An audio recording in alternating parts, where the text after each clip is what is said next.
አሁን ላይ ጥያቄያችን ሁሉ በቀጣይ የት እንገንባለው ነው። ምቾታችሁና ምርጫችሁ ስለሚያሳስበን እኛ እዚህ ገንብተናልና ኑሩ አንልም። ምርጫችሁ የት ነው? የት እንገንባላችሁ እንጂ። ቴምር ፕሮፐርቲዎች ነን። በመዲናችን አዲስ አበባ በአራቱም አቅጣጫ መዳፋችን ያልዳሰሰው አሻራችን ያላረፈበት መንደር እንዳይኖር ተግተን እየሰራን ነው።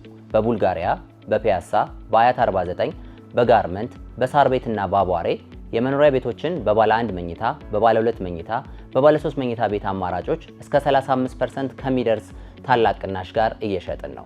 እንዲሁም የንግድ ሱቆችን በፒያሳ፣ በጋርመንት፣ በገላንና በቡልጋሪያ ከ500 ሺህ ብር ቅድመ ክፍያ ጀምሮ ከ10% ቅናሽ ጋር ሽያጭ ላይ ነን። ምን ይሄ ብቻ! እኛ ዘንድ ቤት መግዛት ከመኖሪያ ቦታነት በላይ ሆኗል። ዛሬ ከቴምር የምትገዙት ቤት ከኢትዮጵያ አየር መንገድ የሸባ ማይልስ ስጦታ ያስገኙታል። አሁኑን ይወስኑ፣ ቤትዎን ይግዙ፣ ህይወትዎን ያሻሽሉ፣ ዓለምን ይዙሩ። ይደውሉልን። ቴምር ፕሮፐርቲስ የህልሞ ማረፊያ።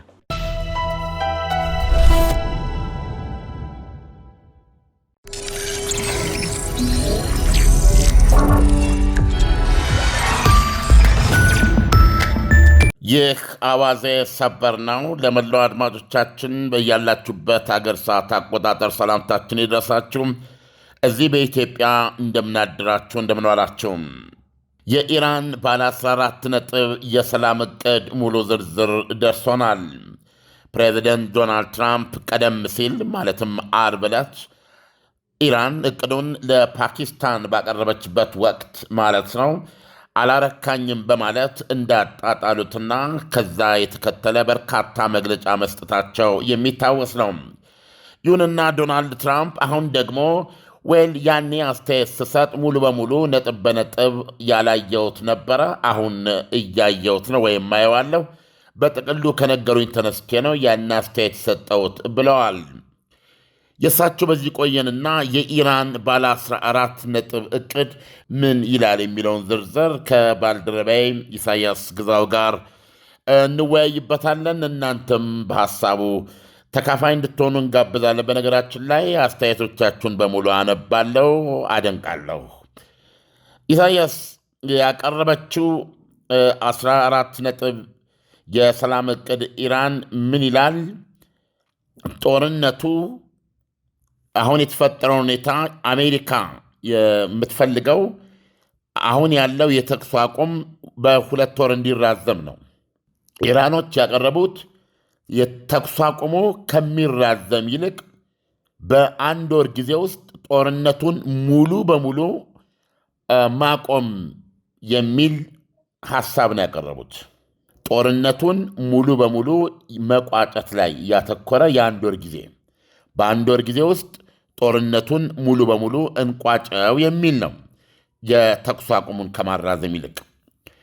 እና ዝርዝሮችን ወደ ታች ስንሄድ ኢራን ሁሉም በአሜሪካና ኢራን መካከል ያሉት ሁሉም የጦርነት ምክንያቶች በ30 ቀናት ውስጥ እልባት እንዲገኝላቸው ትፈልጋለች። በድርድሩ ነጥብ በነጥብ ስታስቀምጥ የመጀመሪያው ከዚህ በኋላ በኢራን ላይ የሚካሄድ ምንም አይነት ጥቃት እንደማይኖር የሚያረጋግጡ ዋስትናዎችን ነው። በዚህ በ1 ወር ጊዜ ውስጥ የመጀመሪያ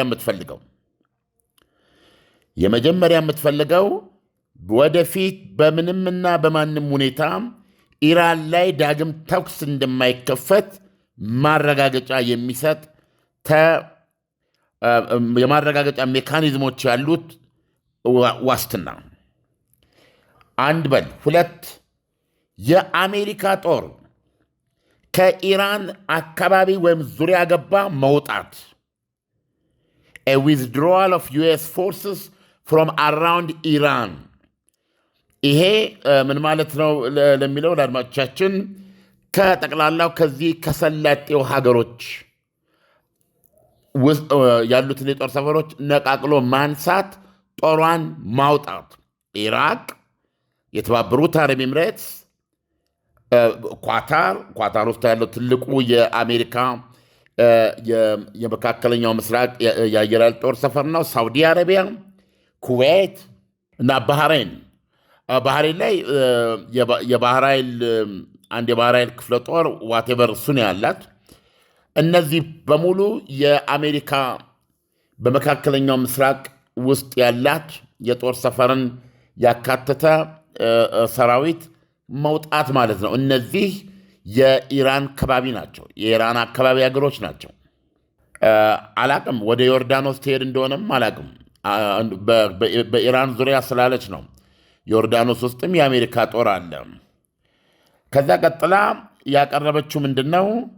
ሪሊዝ ኦፍ ፍሮዝን ኢራንያን አሴትስ ኤንድ ዘ ሊፍቲንግ ኦፍ ሳንክሽንስ ይላል። በማዕቀቡ የተነሳ የተያዙ የኢራን ገንዘብ በለው ገንዘቦች ለምሳሌ ሽያጭ አከናውና በማዕቀቡ ምክንያት እንዳይያዝ የተከፈለባት ወይም ስታነቃነቃቸው የነበሩ ገንዘቦች እንዳይነቃነቁ የታገዱ ማለት ነው። ከ100 እስከ 120 ቢሊዮን ዶላር ነው የሚገመተው። ቢያንስ ግን 100 ቢሊዮን ዶላር ነው። ይሄ እንዲለቀቅና ማዕቀቦች በሙሉ እንዲነሱ ይላል። አሁን ከአንተ ጥያቄ እየተነሳው ሞር እናወራበታለን። በተለይ እዚህ ላይ ኢራን በማዕቀብ የተያዙባት ገንዘብ ከ100 እስከ 120 ቢሊዮን ዶላር የሚደርስ ገንዘብ መለቀቅና የማዕቀቡ ሙሉ በሙሉ መነሳት፣ እነዚህ እንግዲህ በአንድ ወር ጊዜ ውስጥ እልባት ማግኘት አለባቸው የምትላቸው ናቸው። ከዛ ደግሞ ምን ይላል? ዎር ሪፓሬሽንስ ኤንዲንግ ኦል ሆስቲሊቲስ ኢንክሉዲንግ ሌባኖን ይላል። ኢንክሉዲንግ ሌባኖን አሁን ይሄ የካሳ የምትለው ማለት ነው። በዚህ አሜሪካና እስራኤል በጀመሩት ጦርነት ለደረሰባት ጉዳት ካሳ ክፍያ ወይም የመክፈል ስምምነት እና በአጠቃላይ ከዛ በኋላ ሁሉንም በዛ በክልል ግጭቶችን ማቆም፣ በእስራኤል ከሄዝቦላ ጋር በሊባኖስ የምታደርገውን ጦርነት ጭምር ማቆም እና መጨረሻ ላይ ምን ይላል? የሆርሙዝ ሰርጥ እንዲከፈት የሚያስችል አዲስ ሜካኒዝም፣ የሆርሙዝ ሰርጥን ለመክፈት በሚያስችል አዲስ ሜካኒዝም ላይ በዚህ የወር ጊዜ ውስጥ ተነጋግረው መስማማት አለባቸው እና ይላል እነዚህ በአንድ ወር ጊዜ ከተጠናቀቁ በኋላ በቀጣይ አንድ ወር ደግሞ በዚህ በኒውክሌር ጉዳይ ላይ የሆነ ስምምነት ላይ ለመድረስ ለመሞከር ስምምነት ላይ ለመድረስ እንጣር የሚል ሐሳብ ነው። በጥቅሉ 14ቱ ነጥቦች ይላል ኢሳያስ። አስተያየት ልስማና እንወያይበታለን። ዓለም ኢራን ከአሁን ቀደም እንግዲህ ወደ ድርድር እየመጣች አልነበረም። ይሄ ማለት አሁን ወደ ድርድር መምጣት መጀመሯን እንደ አንድ በጎ ነገር እንየው ወይ? በመካከል ተቋርጦ ስለነበር ማለት ነው ድርድሩ። ሌላው ነገር ግን ስንመለከተው ኢራን የአንድ ወር ጊዜ መስጠቷ ዓለም አሁን ባለበት የጫና ሁኔታ ላይ የበለጠ ጫና ለማሳደር ታስቦና ታቅዶ የተደረገ ነው የሚመስለው። ሁለት ደግሞ በዚህ በጦርነት ሂደት ውስጥ ኢራን አሸናፊ ነኝ ብላ ነው እስካሁን ድረስ ያሰበችው ነች ወይ? አሁን መጠየቅ የፈለግኩት ኢራን አንድ አሸናፊ ነኝ ብላ በምታስበው መጠን አሸንፋለች ወይ?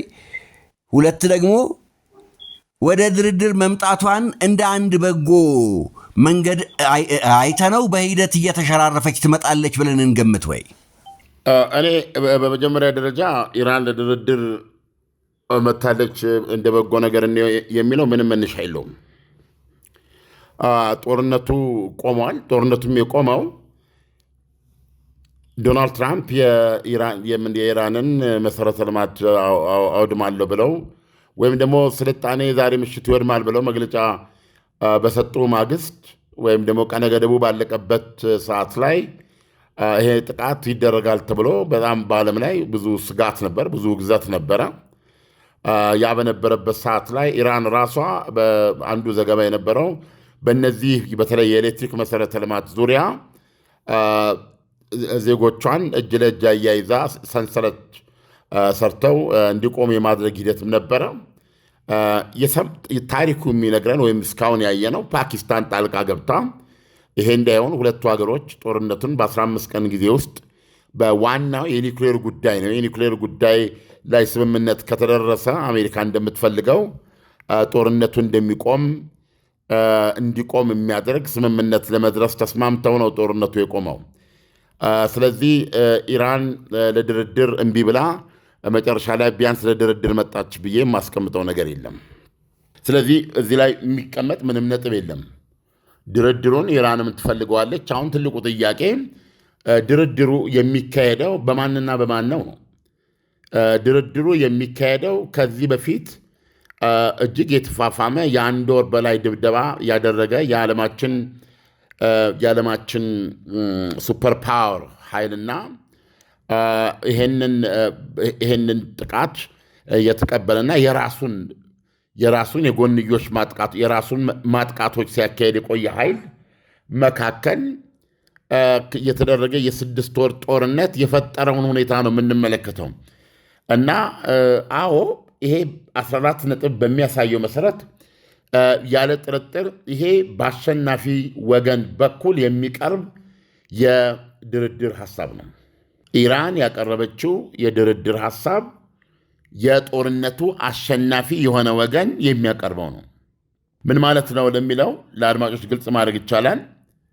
አሜሪካ ወደዚህ ጦርነት እስራኤልን ይዛ የገባችበት ምክንያት በ3 ነጥቦች ላይ ኢራን ለመደራደር እሺ ባለማለቷ ነው። በኒውክሌሩ፣ በሚሳኤሉ፣ በሺዓዊ ተራዳ ኃይሉ ጉዳይ ላይ ትስስር ላይ ማለት ነው።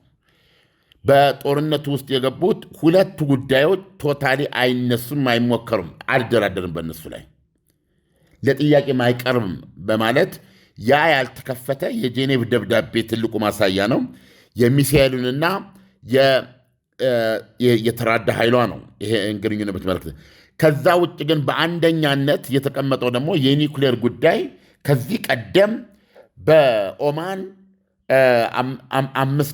6 ዙር ከጦርነቱ በኋላም ስለቀጠለ በሮም በጄኔቭ 2 ሲዟዟሩ የከረሙበት ጉዳይ ነው።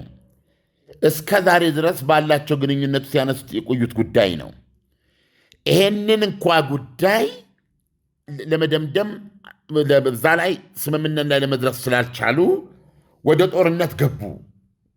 ወደ ጦርነት ከተገባ በኋላ የኢራን መግለጫ የሚለው አሁን another month of negotiations would be launched to try and reach a deal on nuclear program በኒውክሌር ፕሮግራሙ ላይ ስምምነት ላይ ለመድረስ የምንጣጣርበት ሌላ 1 ወር ለብቻው ይኖራል የሚለው ምንም ዋስትና የለም።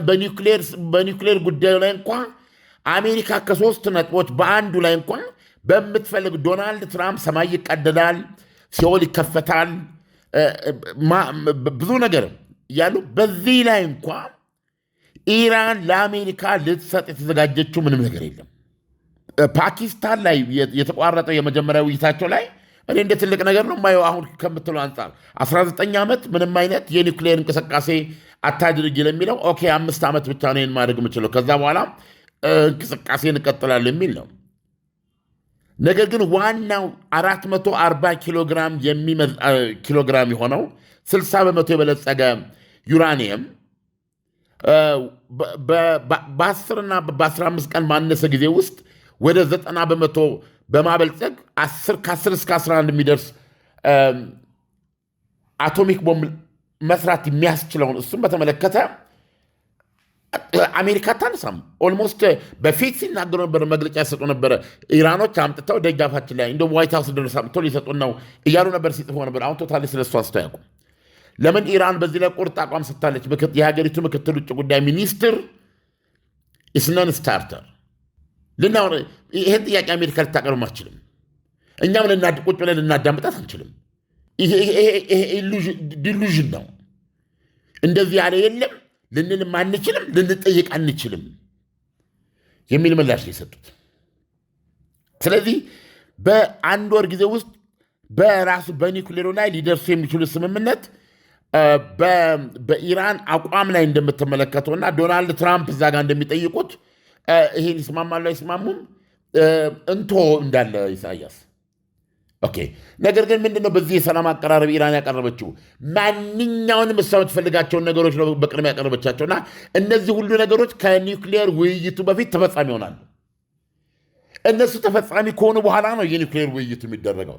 ባይስማሙ ኢራን ላይ የሚመጣ ነገር የለም። እንዴት በለኝ። አንደኛ የመጀመሪያው የውይይቱ መነሻ ያለችው ኢራን ላይ ወደፊት የሚደረግ ምንም ወታደራዊ ጥቃት እንደማይኖር ዋስትና መስጠት ነው ይላል። እዚህ ጋር ከዚህ በኋላ ወደ ኢራን በጦርነት የሚያስመልስ ምንም ምክንያት እንደማይኖር ዋስትና ሰጥታ ሜካኒዝም አለው። ይሄ ዋስትና ዝም ብሎ በቃል የሚሰጥ አይደለም። በማንኛውም መንገድ በዓለም አቀፍ ዝርዝሮች ይኖሩታል። እየተደገፈ ዋስትና ሰጣታል። ይህን ከሰጣሃት በኋላ ነው ስለ ኒውክሌር ጉዳይ የምታወራው። ተስማማ አልተስማማ ኢራኖች አንድ ነገር ያውቃሉ። አንድ ጥይት ከዛ በኋላ ኢራን ላይ ማጮህ አትችልም። ኦኬ፣ ቀጥለን እንምጣ። የአሜሪካ ኃይሎች ከኢራን ዙሪያ መውጣት ይላል። ከኢራን ዙሪያ መውጣት ይላል። እሱ በተለይ በጣም የሚገርም ነው። ዓለም አሁን የአሜሪካ ኃይሎች ከኢራን ዙሪያ መውጣት ሲል አሜሪካ በነዚህ ዙሪያ ያላት ጥቅም ራሱ 100% እንዲቋረጥ ፍላጎት አላት ማለት ነው። ይህንንስ በጣም የሚገርም ነው። አሁን ላይ ጥያቄያችን ሁሉ በቀጣይ የት እንገንባለው ነው። ምቾታችሁና ምርጫችሁ ስለሚያሳስበን እኛ እዚህ ገንብተናል እናኖሩ አንልም። ምርጫችሁ የት ነው? የት እንገንባላችሁ እንጂ። ቴምር ፕሮፐርቲዎች ነን። በመዲናችን አዲስ አበባ በአራቱም አቅጣጫ መዳፋችን ያልዳሰሰው አሻራችን ያላረፈበት መንደር እንዳይኖር ተግተን እየሰራን ነው። በቡልጋሪያ፣ በፒያሳ፣ በአያት 49፣ በጋርመንት፣ በሳር ቤትና በአቧሬ የመኖሪያ ቤቶችን በባለ 1 መኝታ፣ በባለ 2 መኝታ፣ በባለ 3 መኝታ ቤት አማራጮች እስከ 35% ከሚደርስ ታላቅ ቅናሽ ጋር እየሸጥን ነው። እንዲሁም የንግድ ሱቆችን በፒያሳ፣ በጋርመንት፣ በገላንና በቡልጋሪያ ከ500 ሺህ ብር ቅድመ ክፍያ ጀምሮ ከ10% ቅናሽ ጋር ሽያጭ ላይ ነን። ምን ይሄ ብቻ! እኛ ዘንድ ቤት መግዛት ከመኖሪያ ቦታነት በላይ ሆኗል። ዛሬ ከቴምር የምትገዙት ቤት ከኢትዮጵያ አየር መንገድ የሸባ ማይልስ ስጦታ ያስገኙታል። አሁኑን ይወስኑ፣ ቤትዎን ይግዙ፣ ህይወትዎን ያሻሽሉ፣ ዓለምን ይዙሩ። ይደውሉልን። ቴምር ፕሮፐርቲስ የህልሞ ማረፊያ።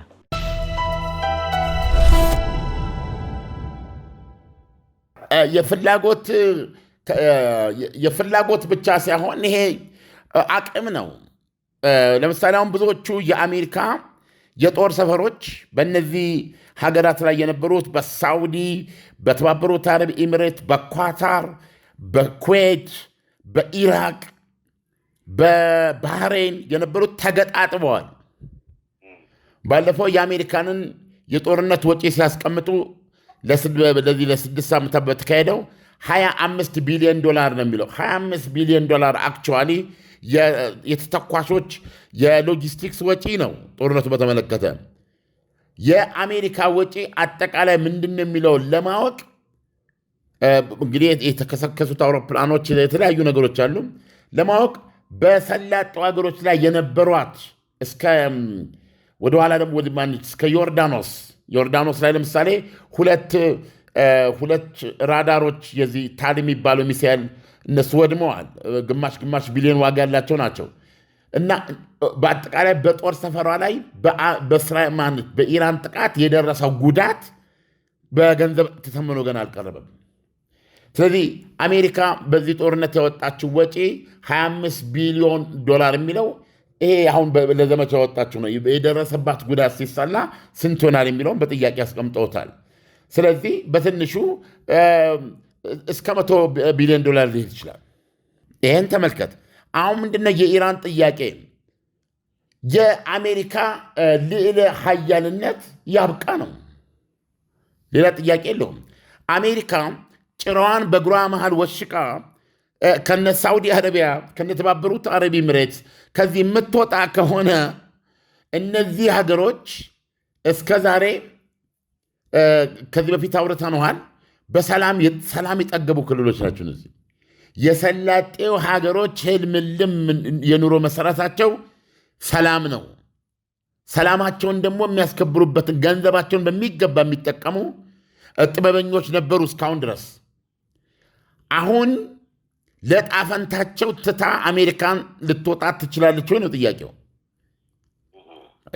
አሜሪካ ልትወጣ ቻለችም አልቻለችም ኢራን ይህን ጥያቄ ስታቀርብ ከምን ተነስታ ነው?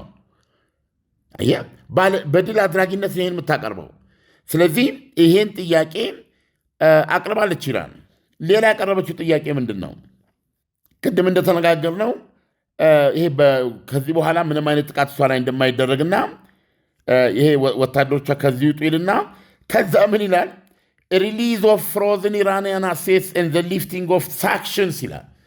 ከ100 እስከ 120 ቢሊዮን ዶላር የሚደርሰው በማዕቀብ የተያዘ እስከዛሬ እንግዲህ በ47 ዓመቱ ነው የኢራን እስላማዊ አብዮታዊ አገዛዝ። በ47 ዓመት በማዕቀብ ስር የኖረ አገዛዝ ነው እና ይሄንን ገንዘቡን እንዲለቀቅ ይላል። የትየሌሌ የሆነ ገንዘብ ነው። ገንዘብነቱ የኢራን ነው። አዎ። ነገር ግን አሜሪካ እስካሁን ስታራምደው የነበረው ወይም ዶናልድ ትራምፕ ሲሉ የነበሩት ኢራን በኒውክሌር ጉዳይ ላይ እርም ብላ ንቅልቅል አድርጋ በመተው ውል የምትዋዋል ከሆነ ከአሜሪካ ጋር 20 ቢሊዮን ዶላር እለቃለሁ የሚል ነው የሳቸው። እስከ 20 ቢሊዮን ዶላር። አሁን ኢራን የጠየቀችው ግን የኒውክሌር ስምምነቱ ሳይታሰብ እዛ ውስጥ ሳይገባ 100 እስከ 120 ቢሊዮን ዶላር ገንዘቧ እንዲለቀቅ፣ ማዕቀቡ በማንም ሙሉ በሙሉ እንዲነሳ ይጠይቃል የድርድሩ ሀሳብ። በአጠቃላይ ይሄ ነው። ከዛ ምን ይላል? አስገራሚው ነገር እንግዲህ ከዛ በኋላ ጦርነቱ ያበቃል ይላል። ሊባኖስ ውስጥም ያለው በኢራንና በእስራኤልና በሄዝቦላ መካከል ለሚደረገውም ጦርነት እልባት ይሰጣል ይልና ትላለ። ከዛ በኋላ ኒው ሜካኒዝም ፎር ዘ ስትሬት ኦፍ ሆርሙዝ ይላል። የሆርሙዝ አሁን ይህን ሁሉ ስትል ኢራን ምን ይዛ ነው በእጇ? በዚህ በኩል ውጪ ከአካባቢው ነቅለሽ ለማለት እና ኢራን በአጠቃላይ ጦርነቱ በኢራንና በኢራንና አሜሪካ ኢራንና እስራኤል መካከል ሲቆም ሊባኖስንም ማካተት አለበት ብላለች። አሁን በሊባኖስ እስራኤልና ሄዝቦላ ያዋጋሉ፣ እሱም ይቆማል ትላለች። እዚህ ላይ እሱም ባቀረበችበት ምን ይላል መሰለም? ዎር ሪፓሬሽንስ ኤንዲንግ ኦል ሆስቲሊቲስ ኢንክሉዲንግ ሌባኖን ይላል። በዚህ ላይ ደግሞ እስካሁን በተካሄዱ ጦርነት ኢራን ለደረሰባት ጉዳት ሙሉ የካሳ ክፍያ ትጠይቃለች። እና ይሄን ካለች በኋላ ነው ዋና የመጨረሻ ነጥብ ላይ ስመጣ የሆርሙዝ ሰርጥን በመከፈት በተመለከተ የሚያስከፍት አዲስ ሜካኒዝም፣ አዲስ አሰራር ላይ ይደራደራሉ። አሁን ምን ማለት ነው? በዚህ ሁሉ ኢራን አስቀድማችሁ ካሳ ክፈሉኝ፣ በዙሪያ ገባ ያለው ጦርን አሜሪካ ነቅለሽ ውጭ ከመካከለኛው ምስራቅ፣ በሌላ አነጋገር ይህንን ያለችው የታሰረ ገንዘብ ይለቀቅ፣ ማዕቀቡ ይነሳ፣ ከዚህ በኋላ ምንም ጦርነት እንደማይደረግብኝ ዋስትና ይሰጠኝ።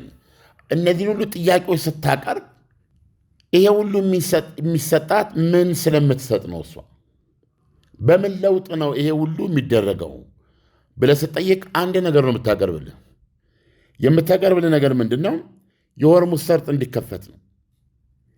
እንበል ዶናልድ አሜሪካ ይህን ሁሉ ተቀበለች ቢባል ነው የምነግርህ።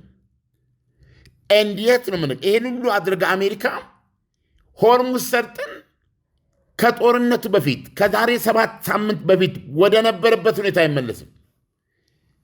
ነፃ የመተላለፊያ በር መሆኑን አያረጋግጥም። ይሁሉ ይሄ በር ሆርሙዝ ሰርጥ የሚከፈተው ኒው ሜካኒዝም ምንድነው? ያ ኒው ሜካኒዝም አዲስ አሰራር በኢራን ሉዓላዊነት ስር ነው የሚሆነው።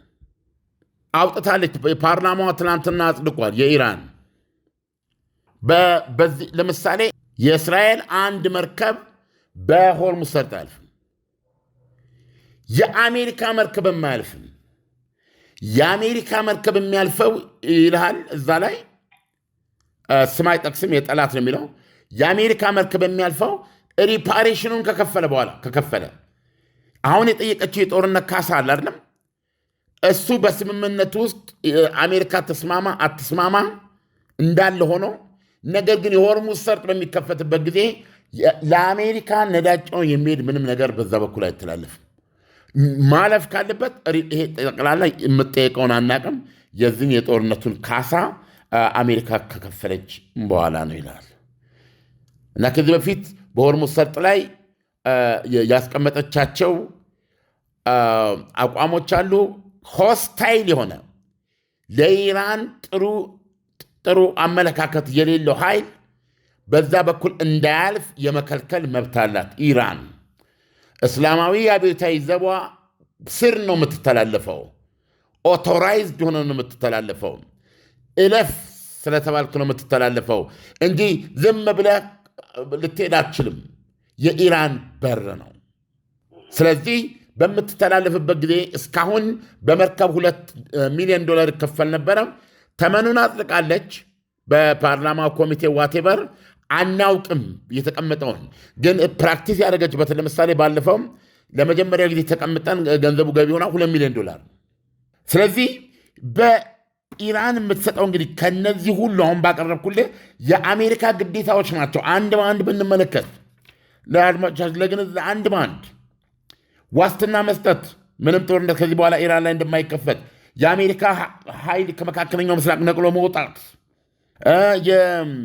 የታሰረ በማዕቀብ የታሰረ የኢራን ገንዘብ መለቀቅ፣ የማዕቀቡ ሙሉ በሙሉ መነሳት፣ እነዚህን ሁሉ ነገሮች ካደረጓ የካሳ መከፈል እና በአጠቃላይ የተኩስ ድምፅ በመላ በኢራን በእስራኤል በአሜሪካ መካከል ብቻ ሳይሆን እዛ ሊባኖስ ጋር አብሮ መቆምን ድረስ ካረጋገጠች በኋላ አሜሪካ ኢራን ለዚህ ሁሉ ለውጥ የምትሰጥ ነገር የአገዛዝ ለውጥ አልመው ነበር አይደለ? ኢራንና አሜሪካና እስራኤል ይህን ጦርነት የከፈቱት ሲያምር ይቅር። አሁን ከኢራን የሚገኘው ነገር ምንድን ነው? እንግዲህ ተመልከት። በዚህ ስምምነት ውስጥ እስራኤልንም አስገባት። ምንድን ነው? መርከብሽ አይተላለፍም፣ ያንተም መርከብ በዚህ አይተላለፍም፣ ሙሉ ወጪውን ካልከፈልክ አሜሪካ ነው። ሰው በዚህ ኮንዲሽን እንትን ሊከፈት ይችላል ሆርሙዝ ሰርጥ እና ሌላው ዓለም የአሜሪካ ከኢራን ጋር ባላንጣነት የሌለው ያልፋል እና እሱም ሲያልፍ ደግሞ መክፈል ያለበትን ይከፍላል።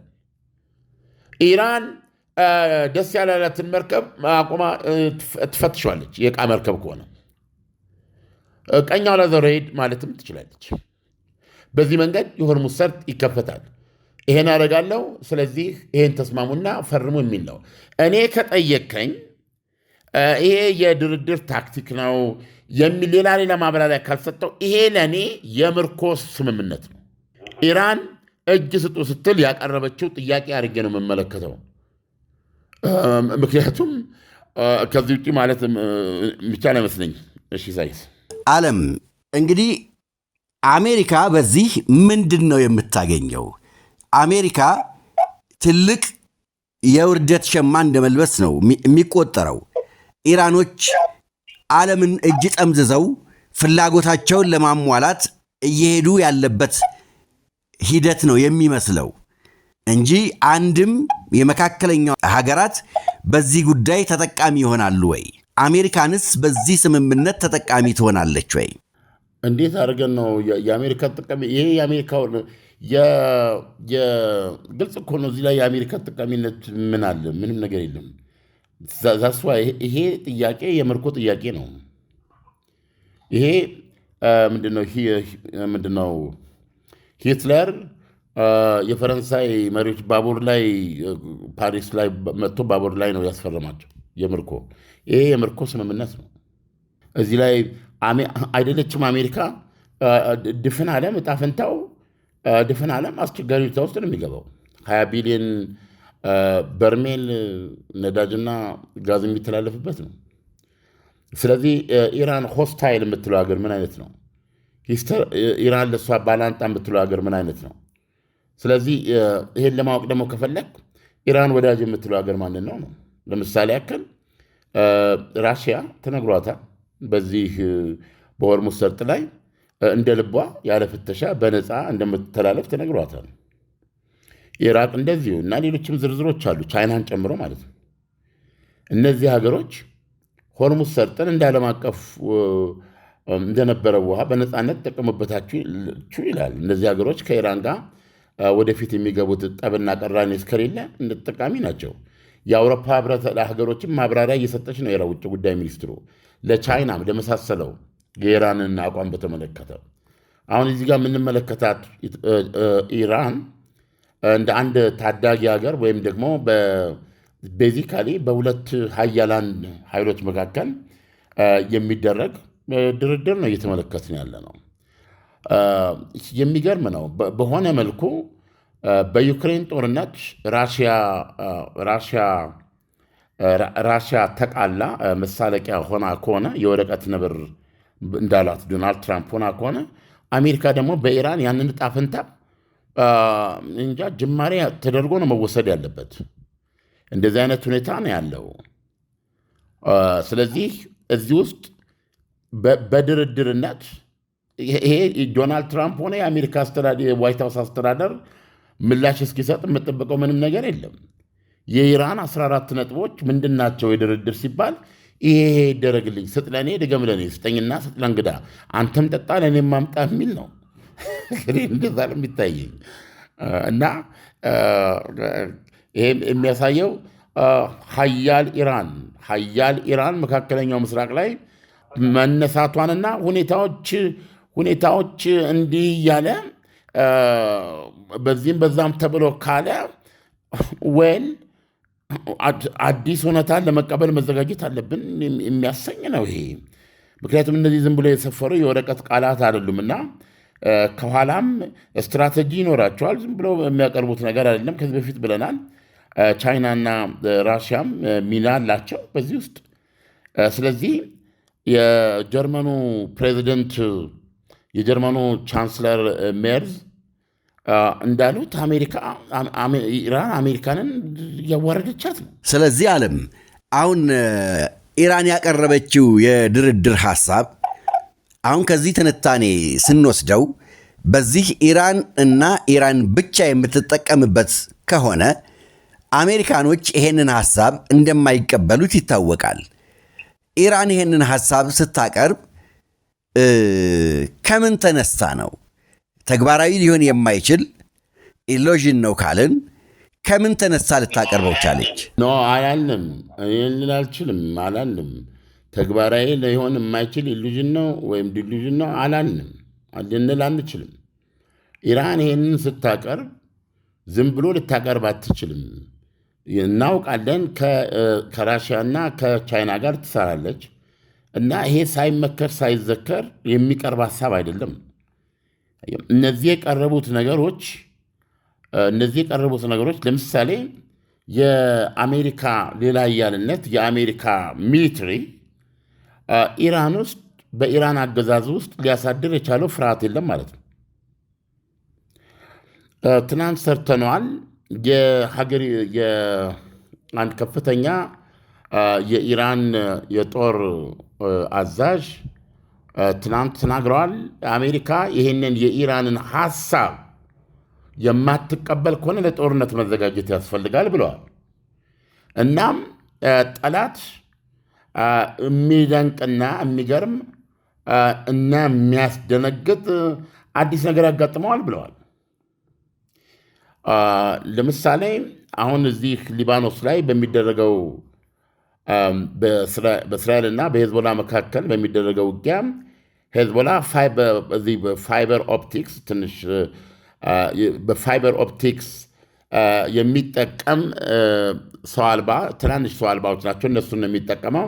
ስለዚህ በዚህ ኤሌክትሮኒክስ ጃሚንግ በምንለው ሲስተሙ የዛ የሰው አልባውን ሲስተም ኤሌክትሮኒክ ሲስተምን በማቀባጀር በጃሚንግ እሱን በኤሌክትሮኒክስ በመምታት ከኢላማው ውጭ ማድረግ ወይም ተኮላሽቶ እንዲወድቅ ማድረግ የመሳሰሉ የማክሸፊያ ጥቃቶች ሊፈጽምበት የማይችል ፋይበር ኦፕቲክስ ራሽያ ነች ይህን ስትጠቀም የነበረችው። እሱን የሚጠቀሙ ሰው አልቦች በመጠቀም ሆኖ በማያውቅ ሁኔታ 4-5 የእስራኤል ወታደሮችን ገድሏል። ሄዝቦላ እያነጣጠረ ማለት ነው። እያነጣጠረ እስራኤል ልትከላከለው በማትችለው ሁኔታ ብረት ለበሷ ላይ ወድቋል፣ ታንኩ ላይ ወድቋል። ወታደሮቿ የቆሙበት ቦታ እየወደቀ በዚህ በአጭር ጊዜ ጦርነት 4-5 የእስራኤል ወታደር ቀላል አይደለም ገሏል። የቆሰሉ ብዙ ናቸው። ስለዚህ አሁን እስራኤል ለዚህ ይሄንን እንዴት ልቋቋም በሚል የራሷን ስራ እየሰራች መሆኗን ብትገጥም ለጊዜው ግን ያገኘችለት በአየር ትመታ ለማየት ሁሉም አይቻል ነው የሚሉ። ስለዚህ መረብ በመዘርጋት ወታደሮች ባሉበት ቦታ ላይ መረብ በማድረግ እዛ በመረብ ጠልፎ መያዝ በጣም አነስተኛ ነች፣ 4 ማዕዘን ቅርጽ ያላት ነች እና ሄዝቦላ አብቅቶለታል ተደምስሷል የተባለው ሄዝቦላ በዚህ መንገድ መልሶ እስራኤል ሊተጋተግ መቻሉ ራሷ እስራኤልን አስገርመዋል። እና ብዙዎች ይህን የሚሉት ከዛ በኋላ የነበረው የሄዝቦላ ዝምታ ስትራቴጂክ ዝምታ ሆን ብለ አመቺ ጊዜና ሰዓት እስክታገኝ ድረስ የማድፈጥ ሂደት ነበር የሚል ትንተና እየተሰጠን ያለው። ስለዚህ አሁን እስራኤል በማንኛውም መንገድ ማዕቀቡ ተነስቶ ሄዝቦላን እስከ መጨረሻው መውጋት ትፈልጋለች። ይህን ለማድረግ ግን አትችልም። በዚህ በተኩስ አቁም ስምምነት ስር ነው ያለችው። እንዲህም ሆኖ ሊባኖስ ውስጥ የሞተውን ሰው ብትመለከት ከ2600 በላይ ሆኗል። የወደሙ መንደሮች ልነግርህ አልችልም። ሄዝቦላም የከፈለውን መስዋዕትነት ቢከፍልም እስቲል እየተዋጋ ነው ያለው። ሰው እነዚህን ሁሉ ግምት ውስጥ ስታስገባ እነዚህ ነገሮች ዝም ብለው የቀረቡ ጽሑፎች አይደሉም። አትዘንደው ዘዴ ይሄ ሆርሙዝ ሰርጥ ዓለምን ከፍተኛ መዘዝ ላይ የሚጥል ነው። መከራ የሚያስገባ ዓለም አቀፋዊ የኢኮኖሚ ቀውስ የሚያመጣ ነው። ኢኮኖሚ ቀውስ ደግሞ ፖለቲካዊ ቀውስ ይዞ መምጣቱ አይቀርም። ስለዚህ ኢራን በዋነኛነት እንደ ኒውክሌር ቦምብ ይዛ ይሄንን ሁሉ ፈጽሞ የምትልበት ማስፈጸሚያ ሜካኒዝሟ ይሄው የሆርሙዝ ሰርጥ ጉዳይ ነው። ስለዚህ አሁን ለዚህ ዕቅድ አሜሪካ ሆርሙዝ ሰርጥን ወታደር አዝምታ ሆርሙዝ ሰርጥን ለመያዝ እግረኛ ጭምር ተጠቅማ ዕቅድ አለ ዶናልድ ትራምፕ ላይ የቀረበላቸው። ከዛ በፊት ደግሞ የሚካሄድ ያሉት አጭር ግን የአሜሪካንን ሌላ ኃያልነት የሚያሳይ ሌላ ድብደባ ዕቅድ ቀርቦላቸዋል ዶናልድ ትራምፕ። ይሄ መሆኑ እየታወቀ ነው ኢራን ለውጊያ ዝግጁ ነኝ አያጓጉኝ ያምጡት እያለች ነው እየሰጠች ያለችው። ስለዚህ እኔ ጦርነቱ አላለቀም ብዬ ነው ማምነው። በእነዚህ ኃይሎች መካከል ጦርነት አልተደረገም ብዬ ነው ማምነው። እሺ ዓለም ለምሳሌ እስካሁን ስንዘግብ የእስራኤልና የኢራን ጦርነት እያልን ነበር ስንዘግብ የነበረው። አሁን ግን መልኩን ቀይሮ ዓለም አቀፋዊ ይዘት እየያዘ ነው ማለት እንችላለን ወይ? ምክንያቱም እዚህ ጋር ሩሲያና ቻይና በእጅ አዙር እየገቡበት ስለሆነ ያ ወደፊት ይህን መልክ እየያዘ ሊሄድ ነው የሚችለው። ምክንያቱም ኢራኖች እዚህ ጋር ብዙ አቅም አለ። እዚህ ጋር የተገለጹት ጥያቄዎች ዝም ብሎ የሚመጡ አይደለም። በመያዣነት የያዘችው ሆርሙዝ ሰርጥ አለ። ቻይናና ራሽያ ቢያንስ የሳተላይት መረጃ እንደሚሰጡ፣ ቻይና ደግሞ መርከቧ ላይ እንደተያዘ በተለይ የኢራንን የቦሊስቲክ ሚሳይል ባለፈው ሰኔ ወር እስራኤል ካደረገችበት ድብደባ በኋላ በፈጣን መልኩ እነዛን የሚያስፈልጉ ኤሌመንቶችን በማቅረብ ኢራን መልሳ በዚህ መንገድ እንድታገገም ከማድረግ አኳያ ቻይና ብዙ ይዘገበባታል። እነዚህ ሁኔታዎች አሉ። እሱ ብቻ አይደለም። አሁን ኢራን እየሄደችበት ያለው በእውነት ጥበብ ነው ማለት ይቻላል። ይሄንን ባለ 14 ነጥብ ዶናልድ ትራምፕ ገና ዛሬ ነው ዝርዝሩን የማየው ነው ያሉት። ዝርዝሩን ሳያው ከላይ ጭብጡ በተነገራቸው እንኳ ይሄንን የሚያረካኝ አይደለም። እነዚህ ሰዎች ስምምነት ለመድረስ አቅም ያለው ወደ አፍነዳርች ደብዛቸውን ላጥፋው ወይስ ከነዚህ ጋር ልደራደር የማይሉት ነገር የለም። በዚህ መንገድ ነው እየገለጹ ያሉት እና የምትመለከተው ነገር ጥንክር ያለ ስትራቴጂክ ነገር የለውም። በዚህም የተነሳ ነው ኢራኖች በአሜሪካ ውስጥ ደግሞ የተደረጉ የህዝብ አስተያየት መመዘኛዎች ትናንት ሰርተናቸዋል። ቢያንስ በኤቢሲ ሲኤንኤን እና ይሄ ኢፕሶስ የሚባለው የህዝብ አስተያየት መመዘኛ ተቋማት በጋራ ያደረጉት ያሳየው ምንድን ነው? ቢያንስ 48 በመቶ አሜሪካውያን አሜሪካ ባለ ሁኔታ ተፈራርማ መጥፎ ስምምነት ቢሆን ተስማምታ ጦርነቱ ቢቆም ይፈልጉት ይላል። 48%። መጥፎም ቢሆን እንግዲህ መጥፎ ማለት ይሄ ነው። አሁን ለምሳሌ አሜሪካና ኢራን ይሄን ቢስማሙ ይሄ ስምምነት ለአሜሪካ የመጥፎ መጥፎ ነው አይደል? በግልጽ እንደምንመለከተው።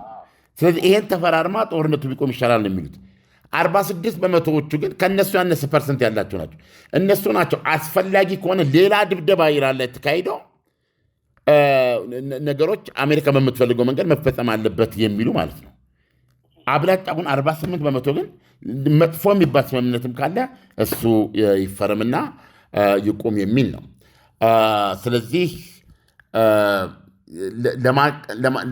ለማለት አንችልም። ይህንን ማለት ምንችለው ኢራን ያቀረበችው የሰላም ባለ 14 ነጥብ የሰላም እቅድ ለአሜሪካ የቀረበ የምርኮ ጥያቄ ነው። ዓለም ለትንታኔው ከወዲሁ አመሰግናለሁ። መልካም ቀን ይሁንልህ። አሁን ላይ ጥያቄያችን ሁሉ በቀጣይ የት እንገንባለው ነው። ምቾታችሁና ምርጫችሁ ስለሚያሳስበን እኛ እዚህ ገንብተናል ላኖሩ አንልም። ምርጫችሁ የት ነው? የት እንገንባላችሁ እንጂ። ቴምር ፕሮፐርቲዎች ነን። በመዲናችን አዲስ አበባ በአራቱም አቅጣጫ መዳፋችን ያልዳሰሰው አሻራችን ያላረፈበት መንደር እንዳይኖር ተግተን እየሰራን ነው። በቡልጋሪያ፣ በፒያሳ፣ በአያት 49፣ በጋርመንት፣ በሳር ቤትና በአቧሬ የመኖሪያ ቤቶችን በባለ 1 መኝታ፣ በባለ 2 መኝታ፣ በባለ 3 መኝታ ቤት አማራጮች እስከ 35% ከሚደርስ ታላቅ ቅናሽ ጋር እየሸጥን ነው። እንዲሁም የንግድ ሱቆችን በፒያሳ፣ በጋርመንት፣ በገላንና በቡልጋሪያ ከ500 ሺህ ብር ቅድመ ክፍያ ጀምሮ ከ10% ቅናሽ ጋር ሽያጭ ላይ ነን። ምን ይሄ ብቻ! እኛ ዘንድ ቤት መግዛት ከመኖሪያ ቦታነት በላይ ሆኗል። ዛሬ ከቴምር የምትገዙት ቤት ከኢትዮጵያ አየር መንገድ የሸባ ማይልስ ስጦታ ያስገኙታል። አሁኑን ይወስኑ፣ ቤትዎን ይግዙ፣ ህይወትዎን ያሻሽሉ፣ ዓለምን ይዙሩ። ይደውሉልን። ቴምር ፕሮፐርቲስ የህልሞ ማረፊያ።